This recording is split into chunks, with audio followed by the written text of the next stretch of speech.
আপনারা তো বিভিন্ন ধরনের ভিডিও দেখে থাকেন। অনেক ক্ষেত্রে অ্যানিমেশন ভিডিও দেখে থাকলেও আপনারা তা সহজভাবে বলতে পারেন না। অ্যানিমেশন ভিডিও দিয়ে কি কাজ করানো যায় তা এই ভিডিওতে ব্যাখ্যা করব। তার আগে আমার চ্যানেলটি অবশ্যই লাইক, কমেন্ট এবং সাবস্ক্রাইব করবেন। অ্যানিমেশন ভিডিও দিয়ে বিভিন্ন ধরনের প্রজেক্ট দেখানো হয়। অ্যানিমেশন মূলত কার্টুনের ক্ষেত্রে ব্যবহার করা হয়। কার্টুন ভিডিও বর্তমান সময়ে সবথেকে জনপ্রিয় ভিডিও। তাছাড়া বিভিন্ন ধরনের বিজনেস ভিডিও তৈরির ক্ষেত্রেও এটি ব্যাপক হারে ব্যবহার করা হয়ে থাকে। আমরা তো সবাই মোবাইলে গেম খেলি। যে খেলা দেখানো হয় তা মূলত অ্যানিমেশন ভিডিও। অ্যানিমেশন ভিডিওর মাধ্যমে অনেক ধরনের কাজ করানো হয়ে থাকে। তার মধ্যে একটি হলো বিভিন্ন ধরনের গ্রাফিক্স দেখানো, যেটা আমরা বিভিন্ন ধরনের মুভি এবং ড্রামার ক্ষেত্রে দেখে থাকি।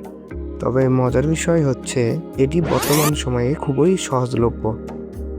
তাছাড়া ইউটিউবে সবথেকে বেশি ভিডিও অ্যানিমেশনের মাধ্যমেই পাওয়া যায়। আমাদের দেশে অ্যানিমেশন ভিডিও তেমন একটি প্রচলিত নয়। সাধারণভাবে আমরা এটাকে কার্টুন হিসেবে দেখে থাকি, কিন্তু জাপানে এটাকে ভিন্ন আঙ্গিকে দেখানো হয়। অ্যানিমেশন ভিডিওর সবথেকে বড় সাফল্য পেয়েছে জাপান। তারা বিভিন্ন ধরনের মুভি এবং ড্রামা তৈরি করে। তাদের মুভি এবং ড্রামার বিশ্বখ্যাতি রয়েছে। তো ভিউয়ার্স, কেমন লাগলো আপনাদের ভিডিওটা? অবশ্যই কমেন্ট করে জানাবেন। আর অবশ্যই আমার চ্যানেলটি সাবস্ক্রাইব করবেন।